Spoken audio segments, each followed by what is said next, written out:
We're on. After the individual. All right, we'll stand and have the pledge of allegiance. I pledge allegiance to the flag of the United States of America and to the republic for which it stands, one nation, under God, indivisible, with liberty and justice for all.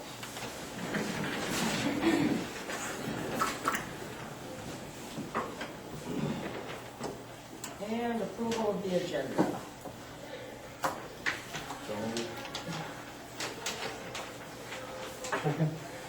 Alrighty, all in favor?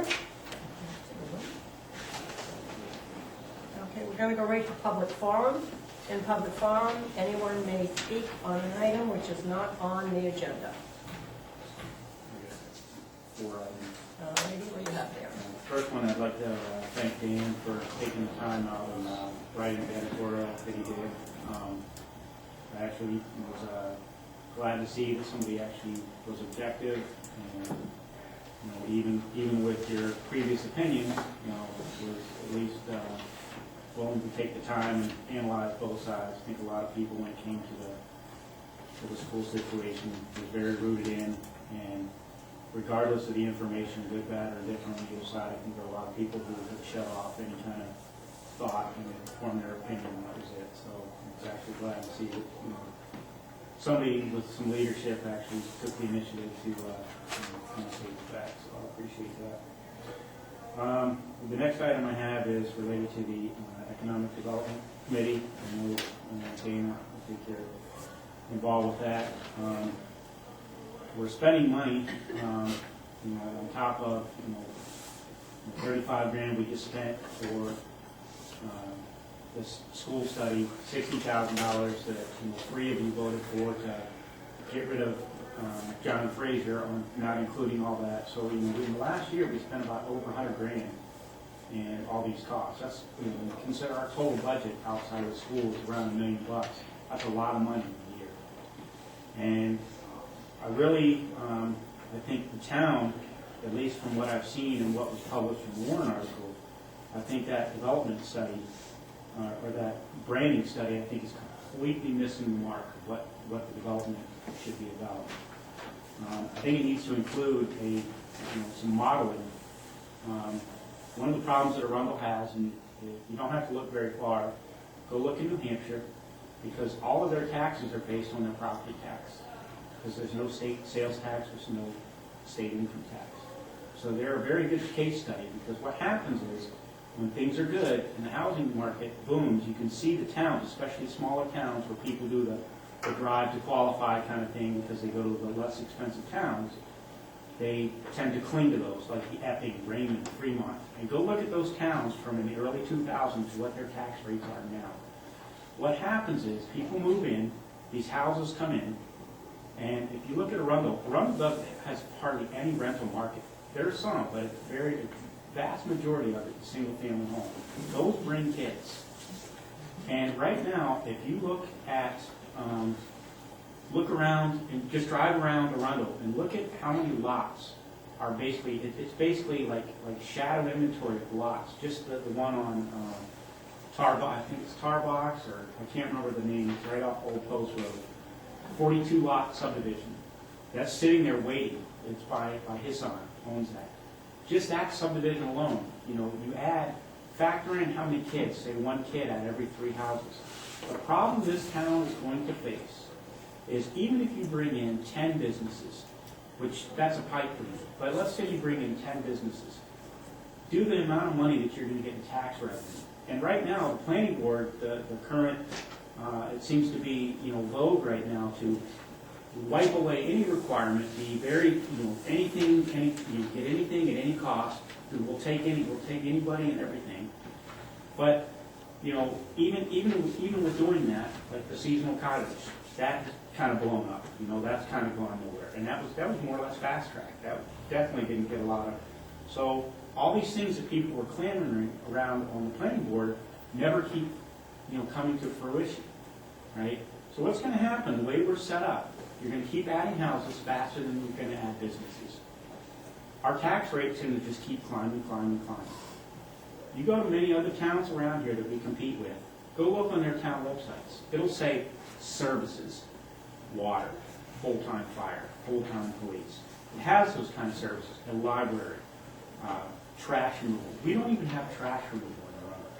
So when people are comparing taxes, I can tell you that, I have people I work with that live in Scarborough, they're only paying about $1,000 more to $1,500 more in Scarborough. I pay $500 a year just for trash removal. So you add that to my tax bill, I'm not that far different from what they're paying. And they have all the services and city water.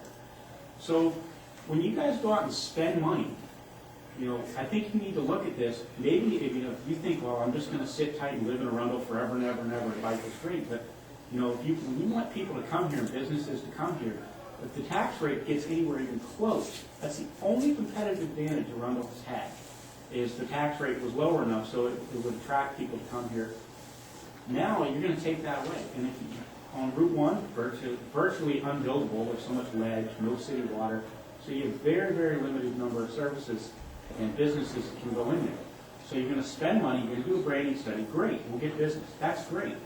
But the amount of business, and this is what I believe needs to be modeled, the amount of business that you're going to actually generate won't come close to offsetting the amount of kids that are brought in from the additional housing. Housing is always going to exceed, in this town, will always exceed the businesses.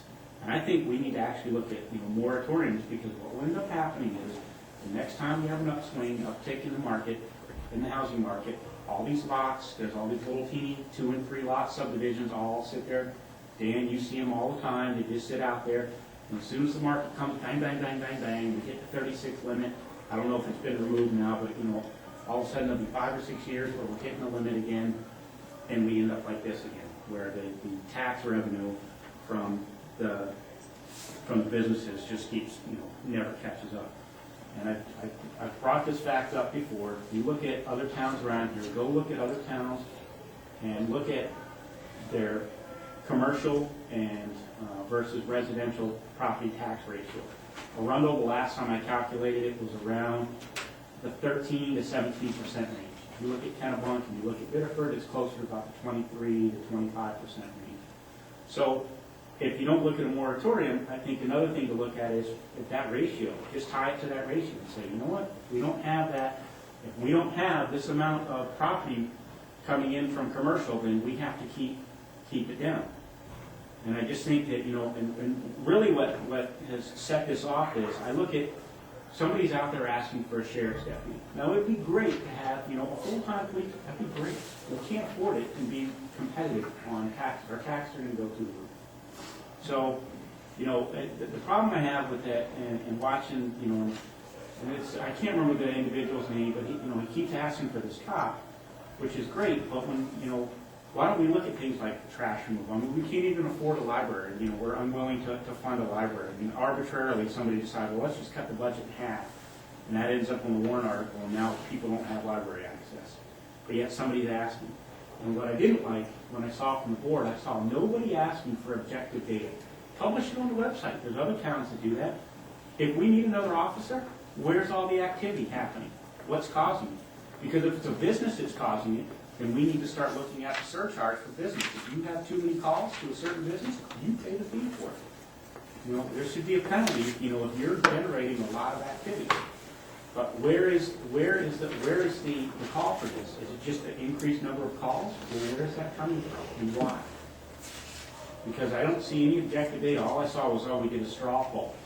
Well, unfortunately, we know how it goes. Just like in the state of Maine, when it comes to referendums, when they end up on a lot of people approve them, they don't necessarily, everybody check, yeah, it looks great, but then they don't, put on that line item, this is going to raise your taxes this amount.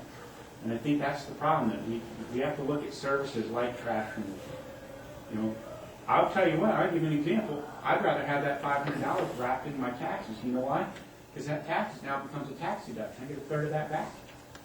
So, look at those kind of things, what people want. So I think that's where the Economic Development Committee is totally missing the mark. They're looking at branding and they think we're just going to do business, we're going to come in, life's going to be good. They're missing the residential side of it. The residential side is actually the cost, because we're adding kids to the school. And I think that's completely being missed, and I think that has to be modeled. And I think we have to look at residential versus business properties. I think if we don't do that, we're going to completely miss, the town's going to miss its opportunity. The last article or item that I have is assessments. The last assessment was done, I believe, in the 2004-2005 time frame. We're now knocking on the door for 2013. I'd like to see the town start setting aside money. Although our assessor is a nice lady, I have some significant disagreements with some of the comments from having been in the office and talking to her. The certified ratio that she has, I can tell you right now, her numbers are off, and why I believe that is there is not enough housing turnover in Arundel to get an accurate number. Okay. Second problem is when you look at, you can go look online at MLS at any time, and you go look at these properties, what they're selling for, and you have people that have, they finished basements. There's a lot of that extra stuff that's gone into their houses that obviously isn't showing up in the town. Either they didn't get permits or things like that. So I think from a town standpoint, I think there's some states actually that don't allow you for more than 7 years. But I think we're hitting the 10-year mark. We've been through an upcycle and a down cycle. I think it's time for this town. I already know several properties that are completely off, and I think that it's time for the town to start budgeting that, putting that in planning for a certain time frame. But I think we're getting to when we start getting to that 10-year mark, it's time to think of another assessment. I think it's just by the nature of it, half of the people are paying too much and half are paying too little, so it should be approved.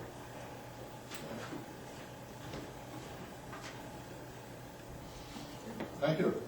I would appreciate some of your comments, although we do have it on tape now, which is a big advantage. And we're going to comment on the moratorium versus commercial development. Could you reduce that to writing? Maybe not the whole explanation, but certain salient points of it, so we could pass that on to the economic development committee. I think those are valid points to be considered. I would like to provide a lot of those things are in the works of being considered as brandings that was not an issue, because those are the things that we were working on to see some of the very same things, to see if they are that valid in the direction we're going. If you had to summarize that whole thing, would it be that the moratorium, that you're suggesting a moratorium on building at this point? Well, being realistic, because I'm a numbers guy, right? So that's me. I'm very calculated, right, out to the fifth digit. But knowing that politics plays into this, people that own lots, they're going to come out here and they're going to scream, "You're stealing my property from me," right? You're going to hear that, right? So the other way to do that is, okay, well, you make it to a point where you tie it to the ratio, and the town figures out, okay, we know how many commercial properties we have, so if you want to build lots, we have to add some level of, until we get to a certain level of commercial real estate. Because I think what's happening is it's just so out of balance, and it's just going to keep getting that way. And like I said, there's other towns in New Hampshire, if you watch them, because we're considering moving, right? So I've got spreadsheets that just look at all this, and I can just see what's happening. I mean, you just do a curve of it, and as soon as the market comes back, there are so many, like Danny, I mean, you see it, you guys approve these subdivisions, there's so many of these little small pocket lots out there. As soon as you get a good market, bang, people, we're maxing out the permits again. And you add, Mark Collins, he's got 4 kids with 1 house.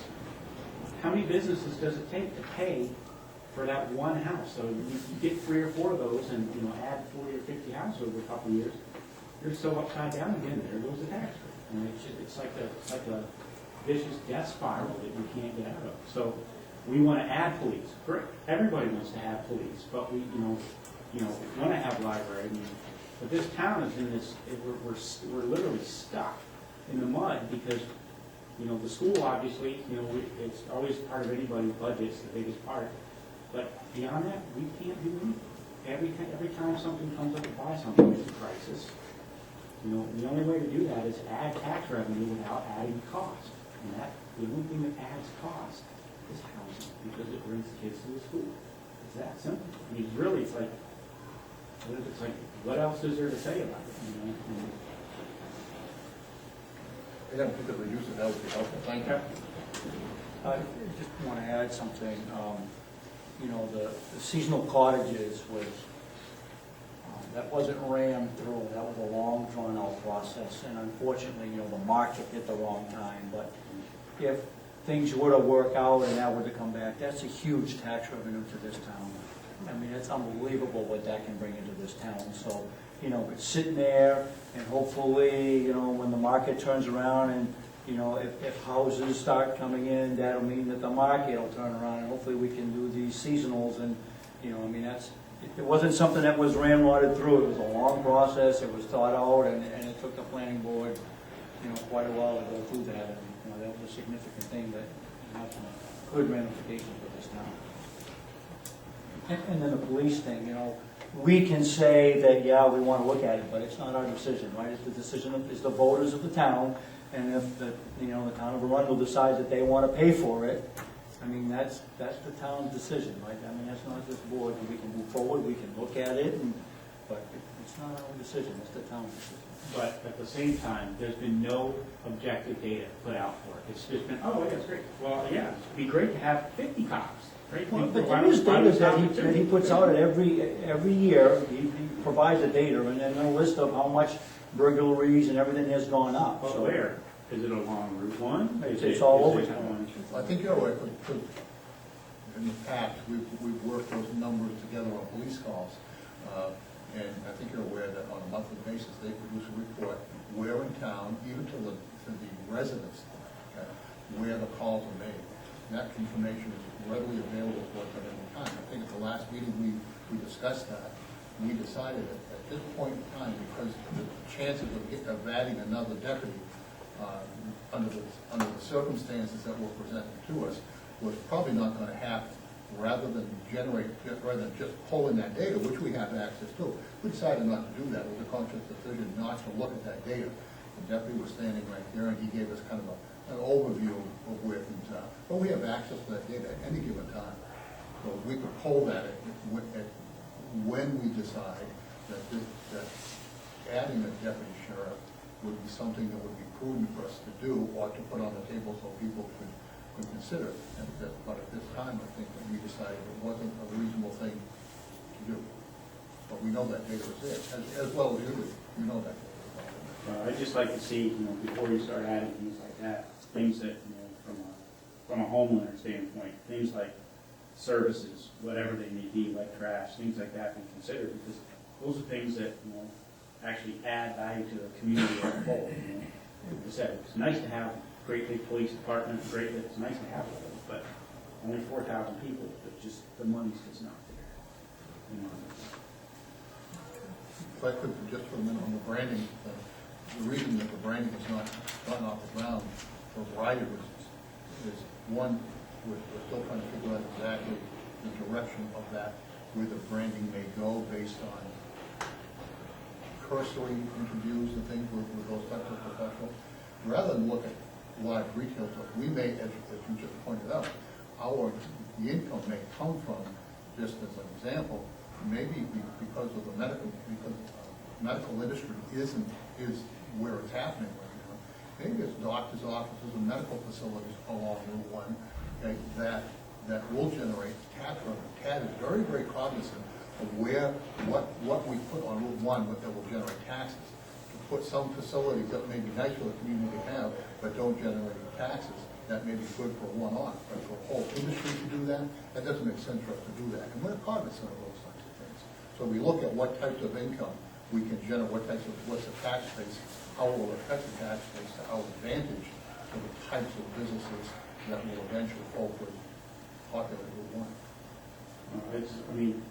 I think that the dollars and cents would be really nice when, you know, whatever comes out of that put an estimate on impact and mill rate, right? I think because that speaks to, you know, value, whether it be, you know, because I think it'd be very, very tough sell. I know some of the business owners, although they would love it, I just don't see it being realistic for Arundel to ever put sewer and water all the way down unless, you know, you got somebody willing to pay for it, just because the sheer cost versus the number of people in town that would benefit from it. I just see that as a non-starter. So like you said, a business that is not water and sewer intensive Because that's essentially what has to go in Route 1. It can't be water or sewer intensive unless it's on the southern end, that's it, but. Even then, neither Kennebunk nor Biddeford want to add any more sewer to their treatment plants. Right. They have nothing to do with that, so that's pretty much their issue. All right, thank you. Thank you. Approve the minutes of the November 13th meeting. Does anybody have anything else done? Oh, I'm sorry. Sorry, Karen. You came here in the meeting. We see you so seldom. Oh, okay. All right, thank you. We'll go on to approve the minutes of the meeting.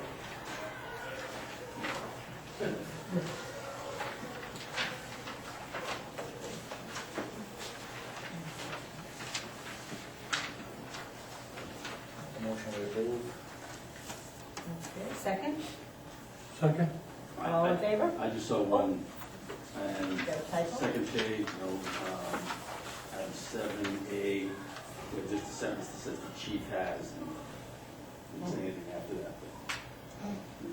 But it's right there. Oh, yes. He had, I think he had a list of stuff, because that's when I came in and said, I'd like to see it put together, and, yeah. Don't know. Okay. Sometimes when you get up to the counter, you come back and All right, so you're gonna double check on that? All right. Motion to approve as amended, or as Simone's going to check on? All in favor? I have to abstain. Okay. I think that wasn't, Dan was wrong, I think he had a list of items. Unless you had it in before that, and, Yeah, he just started talking Yeah. about stuff, he was Yeah. saying, we need this, and he said,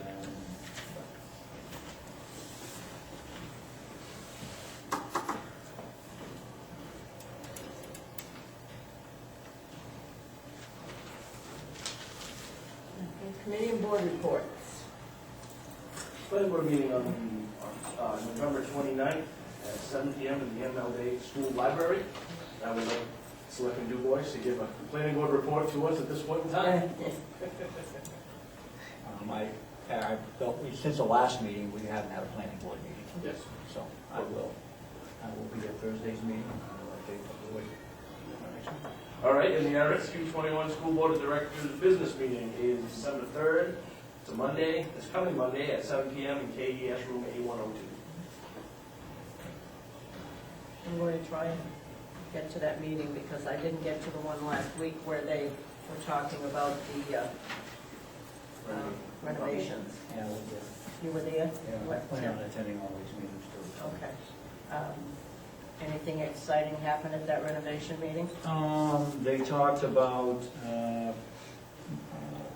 Mildred Day School and the changes for Mildred Day School, you know, the 4 million or so. But then there were some concerns about the gym, the structures of that. The thought process was that could, and maybe Jack could expand a little bit more on that, but it could end up being a little bit more than the 4 million. They're going to have to do a study on that, they look at that.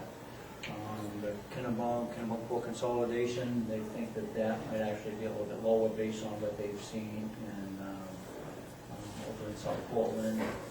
And then they talked about the high school with the different art center and maybe some funds, some private funds coming in to try to knock that down. But they were looking at a 46 million and a 54 million plan. So, you know, I did ask them to review all of those and see if they could, you know, knock the price down because, you know, one of the plans had a $215 per 1,000 increase to our taxes, and that's just, to me, unacceptable. And I think Monday night, they're going to talk about the cost sharing.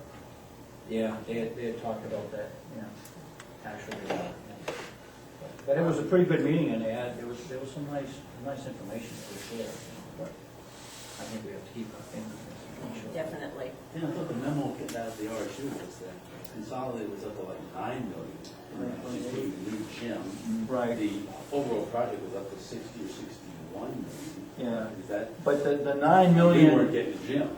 The 9 million, they think will actually, based on what has happened down in South Portland, they think that 9 million is actually a little bit high. It could actually be a little bit less, and maybe Jack or Susan can mention something on it, but. The other thing is I asked Dr. Crowley why the committee, asked Dr. Crowley why they didn't have the gym option for MLD, and he said that because of the space issue in the back, because of the drop, because of the usage of the gym is only, Mr. Woodcock's only here a day and a half, 2 days, that the combination of all those things wouldn't make it necessary, but the committee could revisit that if they wanted to. So, and moving forward, the consolidated plan, this is what they wanted, so we have got to the point where we're going to discuss it and what's necessary. Is consolidated used more than this gym? That's what we're going to discuss. Oh, okay.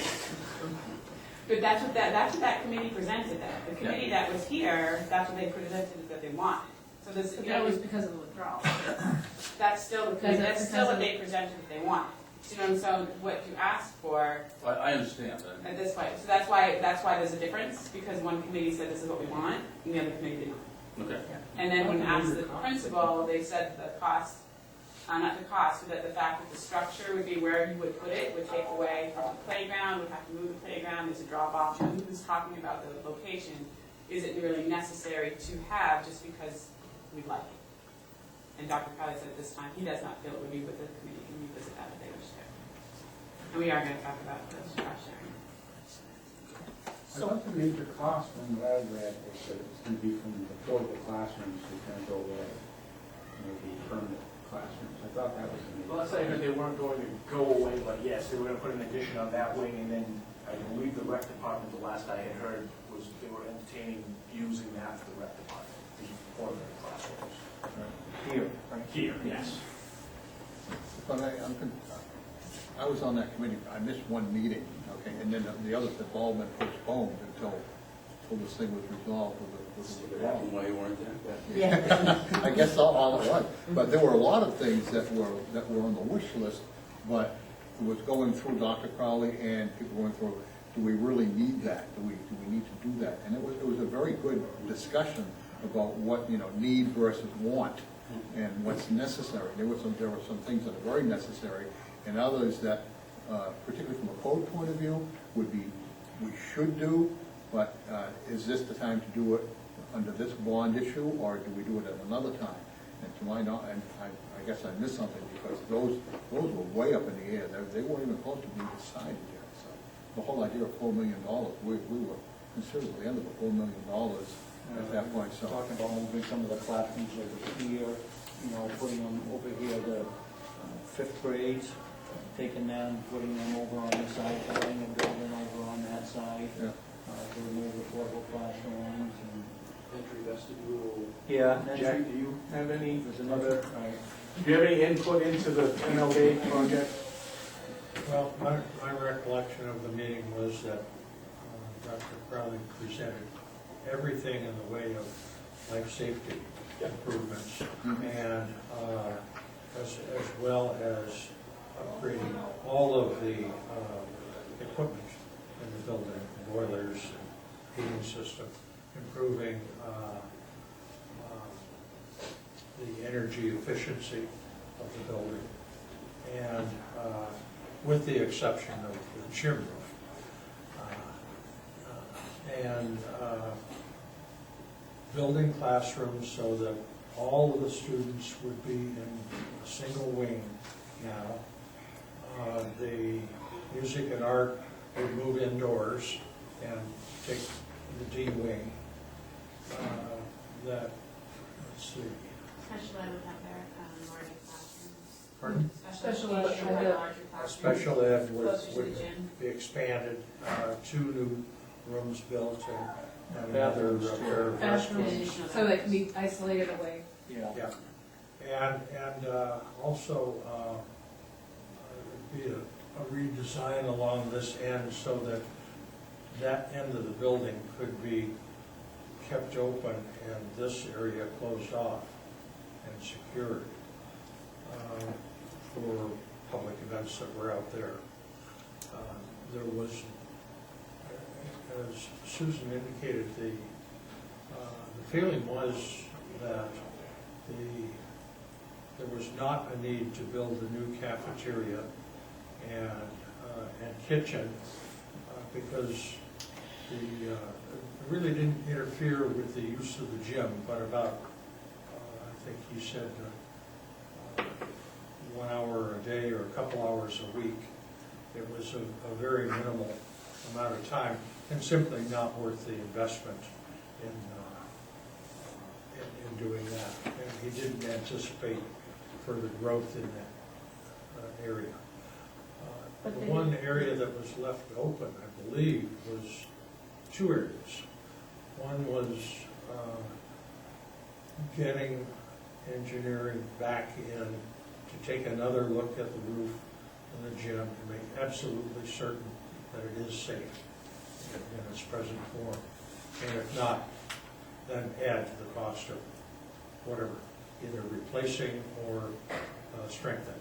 Well, I think that it was to look at the safety of adding, if they said that it was safe, but would it be safe to add insulation? That's the point. Currently, it is 100% safe at the state level, it's just that they're short, that this, in other words, from things that have it is safe, that it is, it's not a chance of falling in. But if you add insulation, is it safe to put anything on it? Yeah, the working The snow assumption that is doesn't melt in the winter time. you would not add insulation, you'd simply live with the heat As loss is fine. of not having that roof well insulated.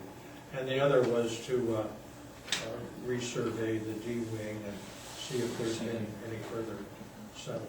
One of the big considerations in the last meeting I was at was that in the facilities study that was done prior to this whole thing, was to replace the boiler. Since Yes. then, they have looked at the boiler and said, it just needs to be cleaned on a regular basis. If it's maintained properly, there's a minimum of 10 more years. It has at least 10 more years of life. So that was really scratched off the list.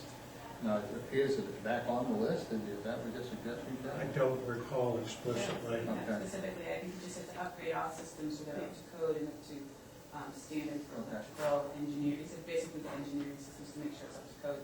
So it might actually be, or thorough cleaning and check might be on that list. It Okay. wasn't stated in the boiler. It just That was a everything- significant cost. Yeah. For the system. And also that 4 million was a low rate because it wasn't completely reassessed. Not low rate, but not totally, the value wasn't completely set because it hasn't been checked as thoroughly as the other committees because we were still in flux. So they're gonna check that further with. Those are 2009 numbers. Right, right.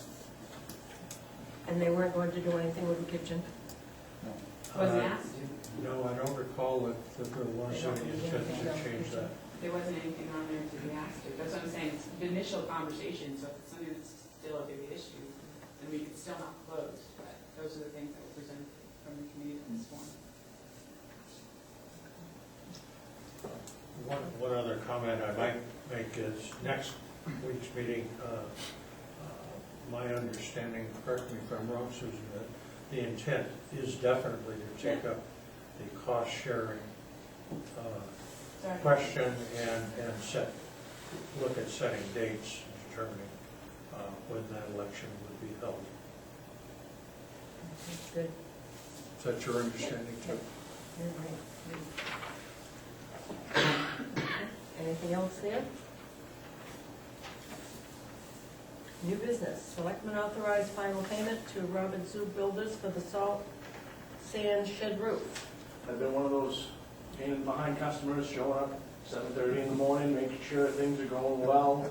I met Bob there this morning. The only thing they ran into, he didn't need to use any of the $320 plywood contingency. All the plywood was in really good shape, but when he took the fascia boards off the entrance to the salt shed, there were 3 2x6s that had been nailed together as support. Those were rotten through, so he went and replaced those with 6x6 pressure treated, make sure we don't have any further problems.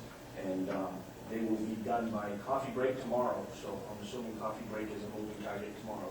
When they get that finished, but it looks phenomenal. He said there were some signs of water infiltration.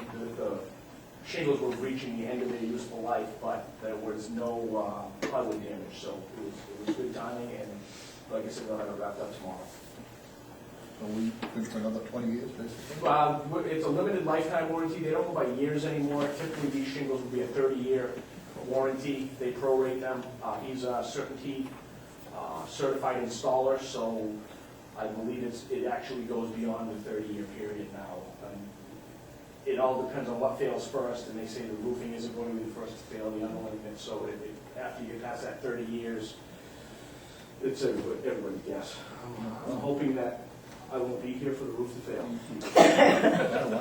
No offense to any of you, but. Yeah, thanks a lot. Okay, so that will not be paid until you are absolutely sure that everything has been finished? That's right, he's gonna call me tomorrow morning when everything's complete, and I won't release the check until I've done that final inspection. Okay, all right, and who's doing the final inspection? I will be doing it, and Roger and Terry have been out there with me as well, so. Okay. I'll make that motion. Yep, okay, motion's been made to take care of that. Second? Second. Any discussion? All in favor? Selectmen award of amended RFP for space needs analysis for the town hall. If the Board of Selectmen so wishes, I have 3 copies of Sebago Technic's proposal. They gave us examples of projects that they've done, spoke to references left and right, and in the final meeting with the final 2 candidates, it became obvious that Sebago Technics really understands the position that the town is in. They understand the fact that we would more than likely go to a design build on this project, and they're very happy to help us through that process. Sometimes a design build is a taboo subject in the engineering world. People, they don't really want to hear that, as you may have seen from some of the complete project costs that we received. But Sebago has agreed to evaluate sites, work with all departments to find us a functional yet affordable town hall so that we can take something to the public and get public backing on this. It's not going to be a project that will be completed tomorrow, we all know that, but this will get us along the way to understanding what our needs are in the future. And I highly recommend that the board agree with me with Sebago Technic's quote of $10,500 for the planning phase of this project.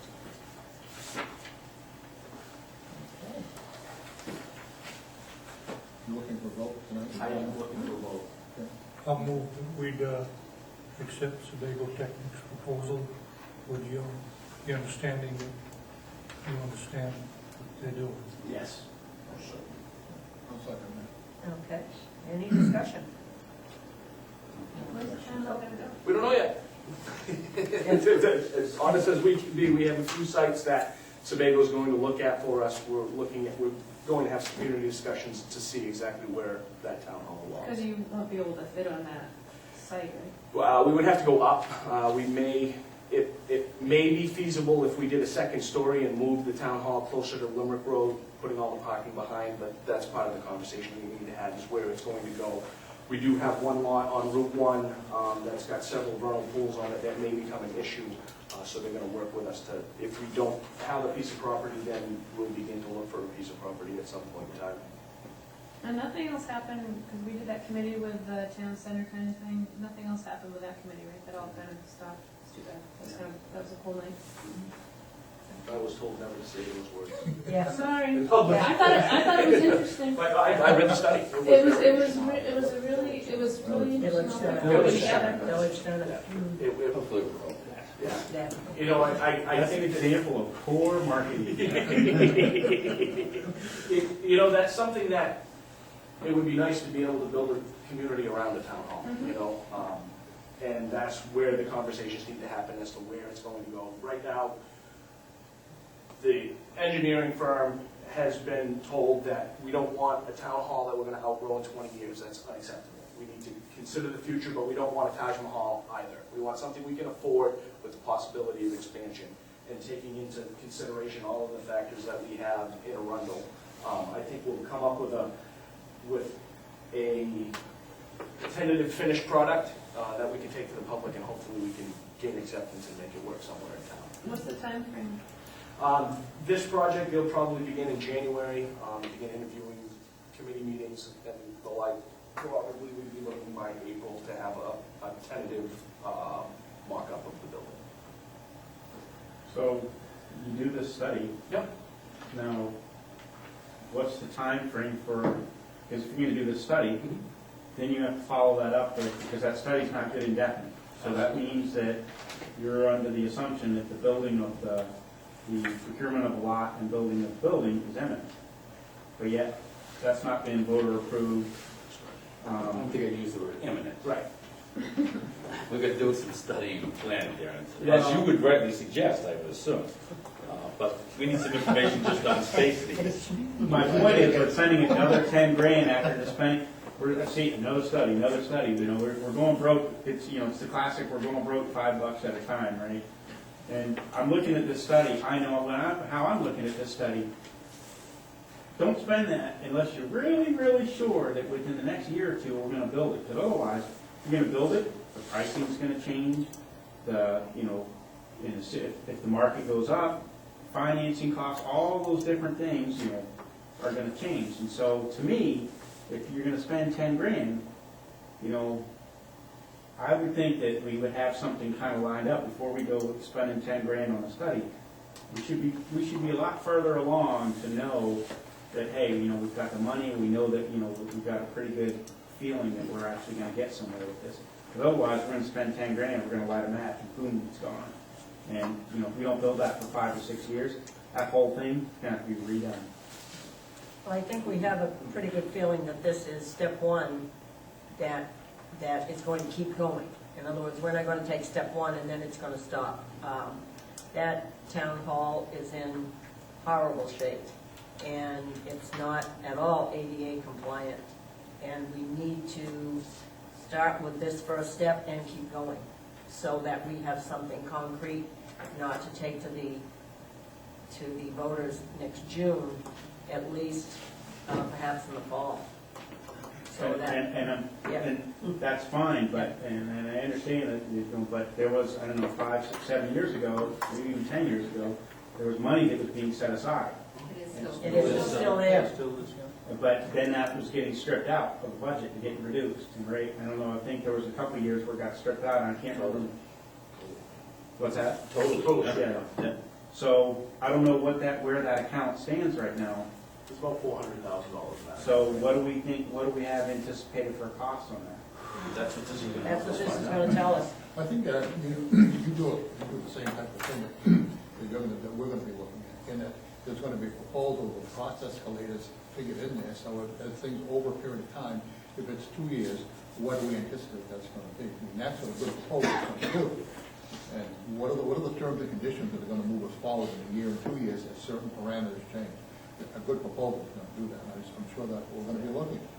We're not gonna take a finite number and say, this is the number, I hope it's gonna work. The basic need for space isn't going to change. That's where we go out. If it's decided to go to a design builder, go to an architectural firm, at that point in time, when we know we have acceptance from the town, then we'll be bringing in code compliance and bringing in, you know, more accurate cost estimates, obviously, to be able to get acceptance of this. Not gonna let it die on the table. You'll pull me out of here kicking and screaming there. Yeah. I just, If I hear your car coming. I mean, we're doing study after study after study right now. And I just look, it's just, you know, people say, oh, it's only 10 grand on top of all the other stuff we've spent money on. And like I said, I don't know if the appetite's there to do it. And I just don't know. I see 10 grand might possibly be going along with Mr. Peggy-Ball right down the commode. Yeah, well, but I think if we're gonna move forward at all, we've gotta know what space requirements are. And start paring those down as best we can, otherwise, how in the world can we put anything else and get numbers that people can rationally consider? That's the first step. I mean, I don't know how else you do it. We just can't say, oh, we're gonna build something. There are, standards. Question, their initial proposal was for task one at 12,000. Yeah. So why is it down to 10,000? That, It's in the letter there. yeah, there's a letter that is attached. You got an email, and what we did was, when I had sent out to all the proposers, as it had gone on for a while, I sent out to everyone and asked them to, whether or not their prices still stood. No figures had been given out to the public, and Sebago said that if this is just this portion, they would do it for this lump sum cost. Maybe I'm missing it, but they said before that just this portion was Yes. 12,247. Yep. Now they're saying it's 10,500. Yes. So is that portion, is that changed? I mean, is that, so Same it's the same task. thing? Same task, just they revised their cost Okay, estimate. okay. It's just, we're not asking for anything less. Yeah, It no. just came back and said, you know what, we thought it was gonna be this much. Yeah. It's not, it's gonna be this much. Absolutely. Alrighty. Do we have, how many lots does Arundel actually own? Besides the stuff that fire department and the other, I'm assuming we still have the location on Old Post Road for the fire department, that's still. That's That's not basically, their piece. we have Yeah. 4 or 5 different lots. There's quite a bit of land around the transfer station, town garage area, Yeah. and And then that the one lot, property down for next to Year's Motors that was donated. It's the one off of Route 1. and there's the town owns the ball fields, there's 4 or 5 different lots that the town owns that they're going to look at to see if there would be something that would be possible to use. I mean, personally, I think Route 1 makes absolutely the most sense, because it actually makes something that's aesthetically, it could actually look halfway decent, instead of the stuff we have out there now. I wanted an exact replica of the current town hall there. They've already proven they can move a building, move it up to Limerick Road. It's the frog, or whatever it is, a vernal pool. Yes. On- Vernal You pool. want to leave it right on the beach, There are no too. vernal pools, we already had a vernal pool study done, and there are no vernal On pools. Route 1? There was never a vernal pool study done. There was a wetlands delineation in the plans. Sebago showed me the plans. There were 3 or 4 possible vernal pools that never had been surveyed. They can only do them in April. And they told me that those had never been done. I could be wrong, and if I am, please correct me. I thought we had a definite letter in the files that said Oh, do we? there are no vernal pools. Oh, beautiful. All right, then. I believe so, yeah. That was a big part for us to know, right? Yeah. Oh, yeah, you jumped as far away from a lot of vernal pools as Yeah. possible in this time. Okay, so if you could give me a copy of that letter, I'd greatly appreciate that. Okay, any more discussion? Did we vote on this? Okay. All right, motion's been made and seconded. All in favor? We looked them on this as step 1. But she's only smiling a little when we come in. Yeah. Good other things to worry about. And the treasurer's report. I just wanted to make a note to you, Velma, about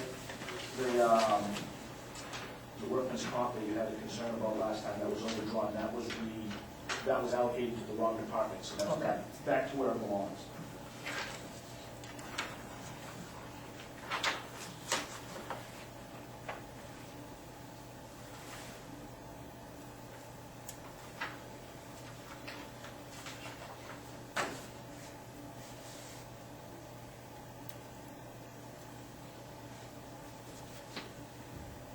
I think we have great concern, I thought it was We're doing okay. always, yeah. Actually, excise tax revenue, I'm gonna jinx myself by saying this, but it's coming in pretty nicely. It makes me smile every time I see a brand new vehicle and going into the parking lot at town hall. And very often I'll thank the people for buying a new vehicle in the town hall. Like a new Mustang. I haven't seen that one come through yet, no, I mustn't have been. That's good. The town managers who have been in this business longer than I have always judge the economy by excise tax revenues. And everybody is cautiously optimistic, of course, pending what this fiscal situation ends up doing, but people are fairly optimistic. New vehicles are surprisingly, Sim knows better than I do, but it's quite regular to have new vehicles coming into town hall, and that really helps our cause. So, thank you, anyone who bought a new vehicle. Darren, so glad you bought a new vehicle. I've already got 4 cars. What's another one? 5. Yeah, come You on. must need that, GT 500 or something like that. I was surprised to see no Thank you. old wheels has been registered there. We We didn't have, had one, I think, I know, we had no income for it. But What? snowmobile. Oh, yeah. Oh, we had one Not on, one, yeah. last Tuesday, I think, somebody came in and registered this one. And we use it on the Eastern Trail? I don't want to have that All conversation. Todd, I do have a question. On page 6, under item 21, looks like public work, capital Yes. equipment. Yeah, what happens there is the work that's being done to the transfer station roof, Yep, that'll close to the capital reserve, oh, okay. and so that'll balance itself out at the end of the year. But because this was money that was appropriated in the last fiscal year, this is how the auditors want to see it, so that they know we're not. Okay, and then they move it from one to the other to take care of it. All right, Yes, ma'am. that works for me.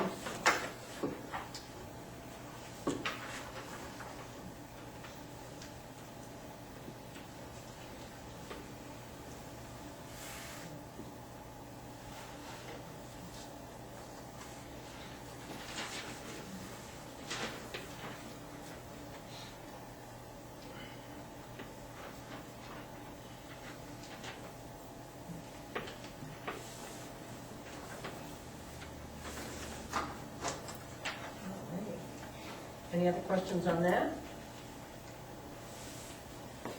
Discussions with selectmen in regard to the formation of an ad hoc community committee. I've got a lot of interest, and I've got one member here, I think, who would like to speak out this evening, or at least he indicated to me earlier that he would like to speak out. There's a lot of energy leading up to this RSU election. There's a lot of people who got involved just for the fact that, just so that they could have their impact on the RSU decision, but that energy isn't gone, and there's a lot of people who are out there looking for quote-unquote sense of community. With the selectmen's permission, I'd like to start meeting with some of those to formulate an idea for what this committee would be working toward. I've heard ideas of working in conjunction with the Historical Society to start a community event once again, events to get the community involved and have other things to focus on besides whether or not you want to be in the RSU. I think it's a good idea. I'd like to somehow trap that energy. It's a good breeding ground for other committees. Get somebody in on a committee that they think they'll have a blast on. Oh, by the way, you're a great member. Why don't you join the planning board or something like that? But I think it's a good idea. I'm getting a lot of calls. Differing sides are actually picking up the phone and reaching out and speaking to each other. I've heard of conversations between people that 3 months ago there was no way I would have believed that these people were actually getting along and working together. And that's pretty encouraging. So if the selectmen will allow, I will bring to you some sort of bylaws or some sort of goal for this ad hoc committee to begin working and kind of getting some creative ideas out there on how we can bring the community together together, not apart. I've got a lot of response to the letter I placed on the website. Once again, thanks to Ray, because I stole some of that from him. But it's encouraging to hear that these people want to get involved, and I want to have an outlet for them to be involved in the community. So if it's okay with you, I'll start developing some guidelines and some criteria for these people to work towards, and we'll come back and appoint some individuals to this ad hoc committee to try to work on a sense of community in Raleigh. A renewed sense of community. Sounds good. I don't know if Jack wants to add something. I put you on the spot there, Jack. Well, We've had some great conversations. Your letter really triggered thinking about it. I'd very much like to hear what you as selectmen feel about the idea and whether you think there's a need and a value to getting, certainly we heard concerns about growth in a room tonight. What should it be, commercial, residential, what do we want as a town? Where does education fit in? Where does the history of the town fit into all of this? There's, I guess, a strategic planning committee that exists. I don't know where they are and what their role is, but maybe they ought to really be leading something like this. But I'd like to hear your thoughts too, as to whether there would be some real potential value or not. What is your perception of the need, I guess? is it to put, kind of bring those parties who are at polar opposites together, some kind of common ground? Is that what you're trying to do, Jack? Well, there are just a variety of groups, but I sense very little cohesion as a town. And maybe if nothing more, just getting people talking to each other who simply don't communicate very much. I think there's a need to bring the town closer together than it is today, certainly. And that got initiated by virtue of the decision to either withdraw or stay in the RSU. But I think it's a bigger issue than that. 5 years to 60, is one of the compelling arguments I heard. We've got 5 years until Arundel has been Arundel for 60 years. And a lot of what I've heard is in conjunction, the town, the historical society, other groups getting together to be able to, I've heard of farm days, I mean, what it's called. I've seen some great farm fests, seen some great photos, and I think the town needs something like that. And the EDC has been playing around with the idea of how do you get that sort, develop that sort of community in order to show these businesses that may or may not want to come here. When they can see there's a community involved, it may give us an edge. And I'm trying to get the EDC off that track right now because they have other things to think about, in my opinion. But this would be, it would be a wonderful addition to the other committees so that they can all work in harmony. Eventually, if this community building committee or whatever it may be called can focus on a goal, the other committees can help in the way that they feel it would best benefit their part of what they're doing in Arundel. It's a kind of a pie in the sky idea right now, but I think we can whittle this down and focus it. I think it would definitely benefit the community. I mean, the community is identified when you ask anyone, or at least when I ask anyone, it's the schools. That's what people identify with. Well, we need to have something other than the school, I think, to focus on. And I think that getting the community involved in any way that we can, and up until, you all know it's very difficult to get people to be on boards and committees here. It's just not an easy thing to do. And I think that if we could give them some ownership, maybe that'll turn things around. Will it be 100? 57. I thought it was 1957. 1915. We changed our name in 15? No. No, the No, name, they no, were we changed. became incorporated We in became a- 1950. We came a town. Changed the name in Change 57, the right? name to 57. Okay, so 60 years into, it's been, in 5 years, it'll be 60 years that it's been a run. I apologize for the speech. It'll be our 100th birthday, too. Yes, so, just something to think about. Biggest mistake ever made. What? Town should have stayed. It's biggest mistake ever made. All over the I'd love to hear some reaction. I can give some Just have several members of the Historical Society and others who've been involved, and look right across the board. Yeah. All of us have been involved to some degree in either participating in the activities or whatever. And that was the charge of the Historical Society, to try to build community. And that's why we have the Bean Suppers. That's why we have all the other fundraisers. But there's only so much one group can do, and it's focused on a lot of different things. But also, I mean this, if you look around the board here, we're all from one section of town. No, I'm coming down from the Well, outside. you're hot, you were born and raised Yeah, up I here. was, Okay, we're all from one section of town. I think that, that says something. I'm not sure what it says, but it does say something. That we're all from one side of town. We're all from one side of town. Family tree has no That's very true. And look at who we have in the audience. I'm gonna tell you I started building my first house in '99, and this is what, and I could say this anecdotally, but I guarantee you, and you can look at city data online and you can see some of the demographics. About a third of the town are educated suburbanites that commute somewhere to work, okay?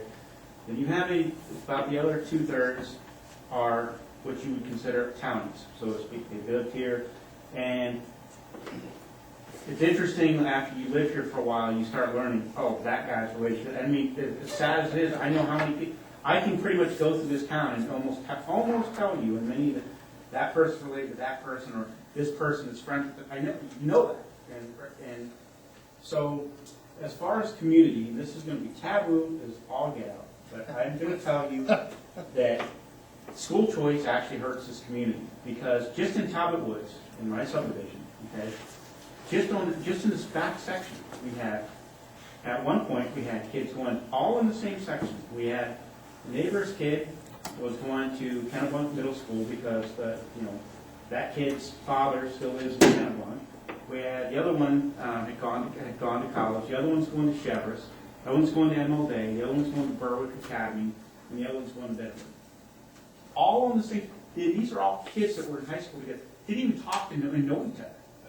Ways to have a committee to have a community event. And that's an example where that's where that school choice everybody thinks is great. In the high school, I went to a very large high school in Northern Virginia, and that was a big part of the community was the high school, the football games. And there were major activities they had at the school that weren't even school functions, but they used because it was such a large facility. And and there was camaraderie, people knew each other, and that doesn't happen here, and it's not going to happen as long as we have school choice. I think it happens a lot around this, a lot of that does happen around this building right here, but no. I think one of the things that's come up more often, and again, it's, it's nice to have the school issue, but once your kids are gone, you kind of lose touch with that. But I think what's been pointed out before was that way back when we first started, PTA used to have like a little kind of spring fair type thing that brought the community together. Then we went to Arundel Days that we were doing at the Trolley Museum. We involved businesses, the school, the community. We had people from Arundel, England come over, and we had that went on for 3 or 4 years, and that built a lot of community. And Christmas fair. right, and then we did the Farm Fest, and I think people are looking for something like that. You have Freeport that does this, or this Yarmouth does the Clam Festival, or this and that.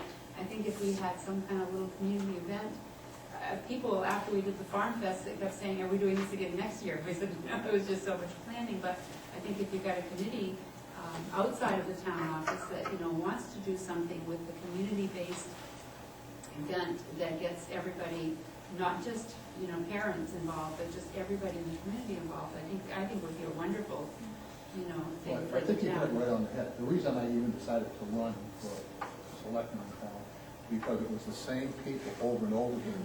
And many of them, and they did not particularly want to stay involved in being a selectman and in politics, but nobody would run, so they said, they were asked, yeah, okay, well, I'll run again, okay? And if you look at it, it's the same old, it's the same people. We've broadened that Planning base a board, little bit. please. We need to just write the planning board. Well, we've broadened the base It's some. been the but same that- name since I started coming to this town. But that's been the goal. If you look back at the history, if you look at the history of how this community was formed, back in the colonial days, in order to live in the original town of Arundel, okay, or Cape Porpoise, if you're going to become a member of that community, you had to serve the community in some capacity, and there were all these different ways, for a minimum of 2 years. If you couldn't serve that community and be part of that community, you weren't part of the community, so you couldn't live in that community.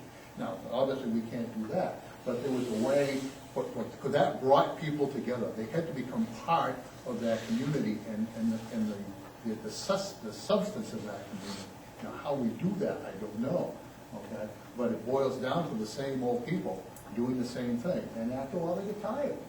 They get tired. They say, I really don't want to do this, but I will, okay? But it's up to, people have to want to step up and participate, particularly in town government, okay? But also the other activities and come up with ideas to generate enthusiasm and interest in the town. It can't be the same people doing it because they will get burned out.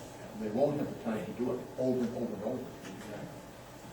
Susan, you had your hand up. I did, I had a question, because you can tie it into the school, because a lot of the things that both groups were very, very concerned with the school choice and school and the serving their children and all these things, if we can focus that energy into doing events, where their kids can be involved in, doing service can be involved in, and I'm on the communication committee for the school board, we can utilize it and be part of, have everybody be part instead of being us them. It doesn't have to be, there's an Arundel event, invited by other people, using their energy, using it, and making it more of a community for all of us, not just us, them. And I think one of the things that I have a concern about is that there are some members on both sides of the debate that are very polarizing personalities, which would be great to have them on there, but not necessarily running the committees. That's my one suggestion, that the face of your committee should not be the face that you've seen standing up at every meeting discussing. They should be part of it and gladly, openly doing it, but it should be different people. There are different people out there that aren't as vocal, but they should be encouraged to step forward and others be supportive and not be the leaders of it. There Because are I some think, people's voices that are so tired of hearing that it's like. well, that'll just turn people off. It's like nails going down a chalkboard when that individual speaks. Well, speaking of community events, the Christmas tree lighting. Yes. We should run by your rep, right? Is that Yes. correct? Yes. And the Historical Society is having a spaghetti supper here at the school The same prior day, to the, right before, Prior so to. the take it, oh, yeah, pick up the kids from school, take them to spaghetti supper, and the bus will be hauling you back and Yes. forth to the, So if you Yes. want to send me all those information, I can Yes. send it, type that. yes, parking will be here, and there'll be a shuttle bus going back and forth to the fire station Yeah. to avoid all the parking issues. and I got a message from Jim today, if we should have a bad storm, apparently they want to put off the Christmas tree lighting until Sunday night. So now the Historical Society, I sent them off a message to see if they could move the spaghetti supper, if that was the case, from Friday night to Sunday night, because that was the reason for it, is that you can bring the kids to supper, you can eat here, you can leave your vehicles here, take the rec bus and take it up to the tree lighting. No, she moved it this year. It used to be always the first week, and she moved it back a little bit, which I was really excited about. No, I guess she doesn't need the MC if it moves to Sunday, because she didn't tell me about Oh, well, I guess that's just her, storm date. I guess that's just her storm date. it. Okay, I'll talk to So- her. We've already done the hard work, all we have to do is turn the switch. Just flip the on. switch. Yeah. But as far as this committee, wouldn't it seem to maybe be a good subset of the strategic planning committee to No. meet? No, because they have a totally different charge. It's tied to This is not the political at all, this is not. comprehensive plan. Their strategy is dictated by the comprehensive plan, and it does not include this piece. No, this should be This completely, is a feel completely good, now separate. planning It's activity. strategic, is, businesses and, how do we plan in the future? This could be community involvement, I say. Yeah. And one of the things I would like to see with it, because I think it serves a great thing, but I would like to see it kind of connect some of the different groups all together. I'd like to see, pulling rec in, pulling in seniors, pulling in all those different groups, trying to be a conduit to move forward. I would love to see something like that. Because everyone's pretty much recreating their own wheel. I mean, PTA does one thing, rec does one thing, and Events coordinator. yeah, but also the vision part of it, what he was saying, the vision part of it going, I think would be awesome. To try to get those ideas kind of have some compromise in which direction you're gonna go. I think that was one of the worst things that happened with this split is everyone was so polar, there was no compromise. It was either you were right or you were wrong, there was no discussion really, which was kind of sad. It was, so I would like to see some of that connection re-happen. One of the pieces that in the future that we don't have anymore, and I think we can learn from this. Tom had the great opportunity, as did I, for a couple of years after Tom, of being the basketball coach here at the school. I was also the football coach for quite a few years, and had a lot of your children in the football program. You'd have grandparents, you'd have all kinds of people at those events. I mean, you packed the gym.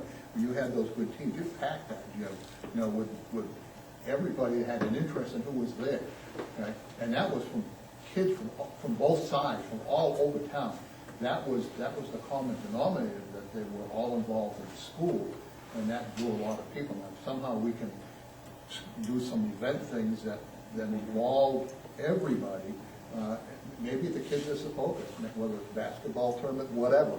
But somehow to get people together, because of the common denominator, we are all part of a rumble. Now, how do we get together? Some of that got spawned off from the Littles too. Yeah, I was gonna say, exactly, maybe you yeah. could pull Little League in, you could pull Sure. soccer in. We had a There's all lot, sorts of I'm not stuff. sure what's there now, but we had a lot of teams back when my son was in there, and a lot of that spawned, I know it spawned my volunteerism, and, that's how I got involved with the Orlando Days and stuff, was through the Little League, but. Yeah, we tried a lot of french fries there. My eyes were so watery that day. About a 100-pound bag of french fries. Oh, I mean, I think this committee's a good idea, but I think it's really got to be focused. I mean, going to some of the comments here, I'd like to see what its charges. It can't be all over the place or have some suggestion, at the end of the day, we're going to hold the hands. I think you're gonna have to be, like, I think you almost have to basically decide on one annual, organize an annual event, like a Something block like that. party or something. Well, let that committee decide what they want to focus on. I said, With some guidelines? I think I need some, because we don't need, pulling in everybody's fine, but I don't think we want them leaking out into other areas that they're kind of duplicating effort, and if this is a good effort, it ought to be focused right there. And I think it would be nice to have a community event or events. We think we had them in the past. And, Could it be a charge to be a community event coordination committee, so that you can kind of be Something like, like create, that. then coordinate everybody else's? Someone be the master of the calendar? And we'll have it on the football field. Somebody's going to be wildly. Did you say master of the calendar? Be the master mother of the big whiteboard? This is going to be a job. Oh, yeah. It'll work. See how long the interest It's going lasts. to be a Yeah, job. that's the thing. All right, I will charge forward. Move the cliff. All righty. Review and sign the AP and payroll warrants. Motion? Second? Second. Yeah. All in favor? All righty. And preliminary FY 12-13 budgeting discussion. Well, the new charter's been adopted last year, June sometime. Yeah. And the new charter says that the Board of Selectmen will have a budget to the budget board 5 months before town meeting. So I'm just looking for general guidance. This year, at the very end of the budgeting cycle, Velma told me that she had told me that she wanted no increase, which I still, to this day, respectfully disagree with Velma, that I never heard that. Yeah. But general ideas, I'm gonna start meeting with the department heads next week. It's going to be hard to have solid numbers for everything 5 months ahead of time, but so long as there's a basic budget document in the hands of the budget board by January 15th, I'm following the letter of the law in the charter. Are there any, I guess this is your chance as selectmen to provide your input on what do you want to see in the budget, what don't you want to see in the budget, where do you want the budget to be going? I mean, I know that's a broad brush, kind of difficult thing to discuss, but if I give you this opportunity now and you say nothing when I present a budget to you, I can say, but I asked for your input. But, are there things that I'm missing in the budget that I haven't done? Are there things that you'd like to see in the budget that you wouldn't like to see in the budget? Anything that's on your mind, I'd like to hear it so that I can move forward knowing, I can tell you right now, if you say no increase, the one place that we have to cut is capital reserves. We don't have a lot of dead weight in town hall. We could restructure, maybe whittle it down a little bit, but the budget isn't all that elaborate here, in my opinion at least. I mean, I know you pay good money. I've spoken to Waste Management about curbside pickup. We've had preliminary conversations because there's some exciting new technology that's coming out in that avenue that we have had that conversation. We talked about possibility of another contract deputy, which I had one meeting with Sheriff Glenn and have other meetings with Sheriff Glenn to see if we can actually justify bringing it to the people. But is there anything you're looking for? You're not looking at me like, well, this is less.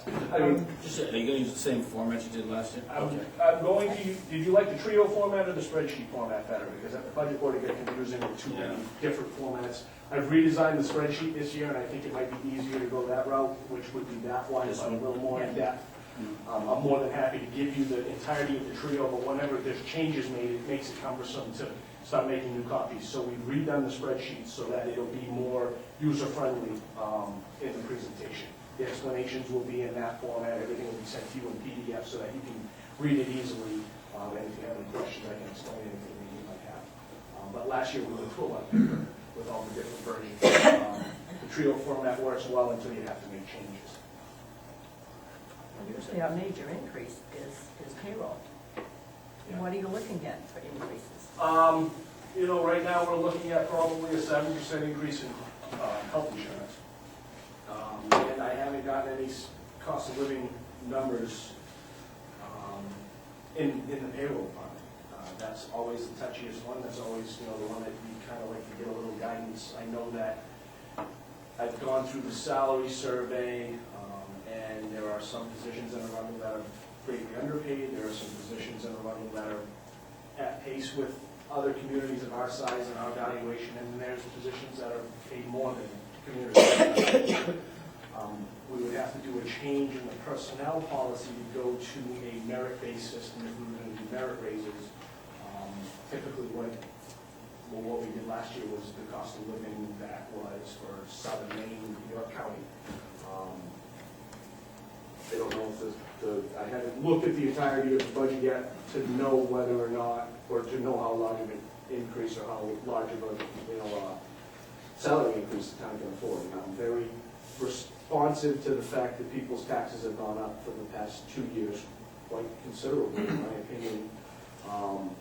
And I'm hoping to be able to temper that this year, and whatever we need to do that is what I'm going to do. I don't want to count all capital reserve spending. I don't think that's a good idea. We need to build up the reserves at very low rates. It may be time at some point to look into a bonding package, and I know you still have to pay that off. I understand that, but there are some large purchases that need to be made, and we have no debt. The town has no debt whatsoever, other than that lease purchase for the sheriff's cruiser. I mean, there may be a time to reopen that line of thought to see if it's something that we need to do. This is where I'm kind of looking, not this budget season for the town hall, but I think in the event the town hall needed to be bonded, which there's an argument there that it may not need to be. We're not as far off on undesignated, the use of the undesignated. We're not as far off as I thought we were last year. I think we're going to be able to temper that blow, but there's a lot of variables, and the variables that you jump at first are the ones that I get to look at first. I guess that's all. I was just looking for some input from you guys. You guys have been around, some of you quite a while, and you've seen budgets come and budgets go, and this will be your first go around with our budget. So I don't know, I'm just looking for any input you might. For me, I'd like to see the outside limits, okay? Yeah. What people, your department heads come to, this is what they're looking for, is what they'd like to have. Your best, I don't say guess, but in terms of cost of living, what's fair from your perspective to the employees, we should look at it, and then we start asking questions about it, and agree or disagree. And if we disagree, to let you know about that. I think that it's kind of coming from one end, and then people trying to pare it down to something that's reasonable based upon what the impact on the mill rate may ultimately be. Is that's kind of the easiest way I go about it. kind of where I'm starting this year, hoping. That's the other thing I'd add, is we're going through that process, and look at things that may, you mentioned bonding. We talked about bonding last year. Maybe at some point, a recommendation of what bonding would do for us along the way. And this will be a budget that we will present to the budget board as our budget, right? It's still going to be our budget. Correct. That we have to defend. Yes, absolutely. But I'd look at, where those variable costs that maybe bonding is, and what the impact of that would be. Absolutely. I think we're heading, down the right path. I mean, last year, I know I had mentioned I wasn't sitting on the other side. I wasn't happy with how the process, because I thought that we ought to, this board ought to give some sort of direction to the budget committee. But I think we're heading down the right path. One thing that I'd like to look at, and I'm going to catch a lot of flack for this, but the planning board does an awful lot of stuff for this town. They really shape this town. And they spend a lot of time, they do a lot of things. And, I would be willing to sacrifice some of my pay here to give them a little bit of an increase in what they get. In their stipend? In their stipend. I mean, they get paid very little, right? And they do an awful lot of work. They really do. And some people like them, some people hate them, but they shape the town a lot more, I think, than what the selectmen do. That's just my opinion, but, feel free to throw it at me. Everybody's got an opinion, just like, But that's what the process is going to be this year, and this is where it comes from. Danny made a great point, because last year I spent 10 to 12 weeks with the budget board on a document that I didn't feel that the selectmen were comfortable yet with, and I'm not going to do that for next year. This year, I'll spend more time ahead of time with the selectmen before that budget is presented to the budget board, because we spent a lot of time spinning wheels, and I'm not And duplication. interested in doing that this year. You know, a lot of it too, That's what we did, years back, and that's where it was our budget board, second cut to the eye, so to speak, on it. Right. And I don't know why we got away from that. I know we had a lot of people who wanted to have more input, and I remember that budget board was created. And that's fine, but, you Yeah. know, Yeah. but, I mean, you're right, it should be our budget first, whether they have all the information and are looking at it beforehand, that's fine from my perspective too. You know, if they want to come and say what it's looking like and get ahead, take a start on it, great. But still, Yeah, we should our be able to budget. justify it to them. Yeah. Absolutely. And I think the biggest thing that's going to have an effect this year is really what happened with the RSU and what happened with the cost sharing. I mean, that really will make a difference on where we go.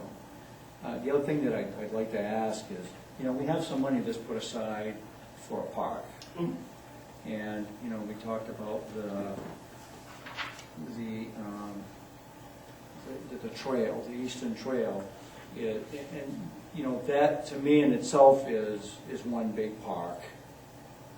Could we use some of the money that's put aside to that to maybe purchase a small piece or to allow it to put some sort of parking somewhere? I mean, I'm not sure if that's correct, if that fits in there, but, you know, we ought to be looking at that. That money, I'm not sure how long it's been sitting in that park budget.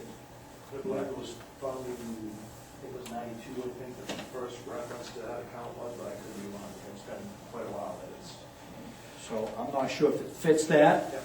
but, you know, to me, we ought to look at that to see if it does fit it, and then maybe we can move forward and spend some of that money and provide some safe parking for some folks.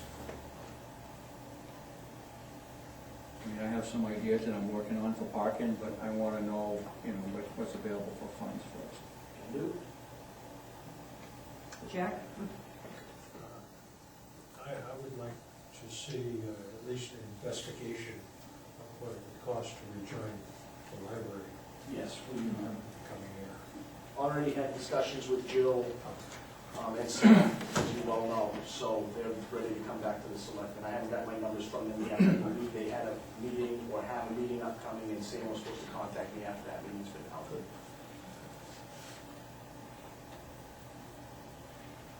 Do we know how many people joined? Find that out, I'm sure. But I don't know off the top of my head, no. I don't think it took anybody, because we still get all the paperwork from the library. Yeah. Because that'll be an indication there of whether, I mean, you know, They'd be able to. sometimes a few voices, you know, make it worse than, but you ought to know how many people actually joined.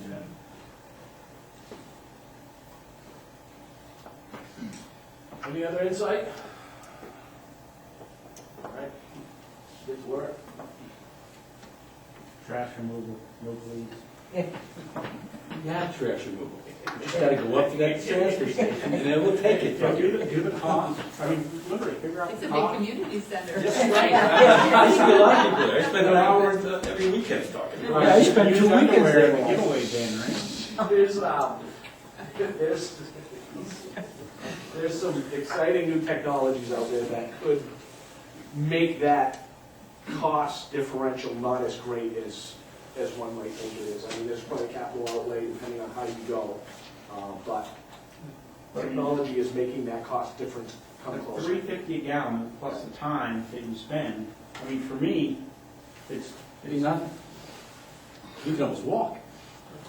No, but when I lived on the other side of town, I mean, it's. I live on the other side of town. I go there every week. That's great if you can get there, you know, but if you can't, then. The It's problem- amazing we how you only can have one- coordinate errands. We only have one company bid. There's nobody that wants to do this. You know, that's the issue. You know, it's not competitive at all. I mean, that's, We'll talk to my guy in line and see if he can expand into a bundle for you there. I pay $15 a month, all the trash I want, and he brings it to the transfer station. What's gonna happen with the benefits with the sale of that? Is it gonna affect us at all? It's not going to affect us at all because of, I had a talk with Stu Axelrod about this. It all depends on, has the public hearing occurred yet? What happens Well, it's with, gonna close. with Old Town, what happens with Old Town is there's not as much out-of-state trash coming in, so they felt, and they may just be saying this to appease me, knowing what my next question was going to be is how much is it gonna cost us next year. But they felt that with the transfer station in Westbrook, that we may experience a slight increase in transportation costs, but the operating costs there, they're covering their margins, they're making what they need to make, and they didn't feel that it would be a huge, they were even willing to sign a 3 to 5 year contract if we wanted to extend out to take away that uncertainty, because that was one of the first questions I asked Stu is, when it closes, what's gonna happen to us? And he said it would be a minimal impact on us. The problem with Toronto is we're acting like we're Limerick and Lyman and some of those other towns. When you compare us to every other town up and down Route 1, you know, we lag. I mean, if you're a business, you know, it's like, I don't like I said, whatever, it's just, We're playing catch up, and it's gonna take time to do that. right, Well, the that's what I'm saying. infrastructure We're is- behind, we're It's behind. gonna take time, But we don't have the infrastructure that draws that stuff, and that's. and it's because we're playing catch up. It's gonna take time to do that, it's not gonna happen overnight. We've got some interesting geography too here, though. I mean, you hit it right on the head. The development of land on Route 1 is pretty labor intensive to make it usable. You know, and then Route 111 is saltwater and it's agricultural, and cases, you know, back up and running. They're starting to work there again. They hope to be in there within the year. But it's a difficult, you know, which way do you go? How do you head? And that's what we're hoping to get some insight into. We have a 100-meter ball, but it's a run-roll, and you know, just forge ahead. Any other business? Yeah, I get real quick. You mentioned Kate's butter. Yep. Has there been a discussion, I mean, to me, that's a big thing. Has there been, you know, like a ribbon cutting ceremony that, you know, Folks would walk. Yes, I have had the conversation with Chris, and when it gets closer, we will have a conversation to make some, that. yeah, I mean, I think it's good. I mean, it's a good thing for the town. It's, you know, it's got finally bringing in some tax revenues and, you know. We look forward to it being completed. But yes, when we get closer to that, we will have those conversations with them to see how we can all get involved and get some media out of that. Was there a decision on the speed limit? Is there anything to change or did they not? DOT wrote back and said they were gonna do a survey with him. The next triennium. And how much are we paying for that? No, they said they were gonna do a survey, we could expect to see state troopers, and I haven't seen anything out there. I haven't heard back from them. I'll email DOT tomorrow and see if I can get an update on their progress. We're working on it. Yes. Working on it. Yeah. I have plans for that. No, it's Every intersection in Arundel does not come at 90 degrees. New Nope. Road, No. Senate Road, Brimstone Road. Leonard Road, Route Well, 1. that's the way the cows went. Hill Road does a little bit. Hill Road is 111. That's a nice 90-degree. I saw them doing work out there about a month ago. Saving up to get it done before. I heard that wasn't happening this year for sure. Oh, really? Yeah, it's not on their website there. I went and walked down a couple of weeks ago and it's not listed as a project. Haley Road is paved, Oh, so nice. that one's done. Okay, anything else? Motion to adjourn? Moved. Second? All in favor? I appreciate it. Darren, I'll order you home for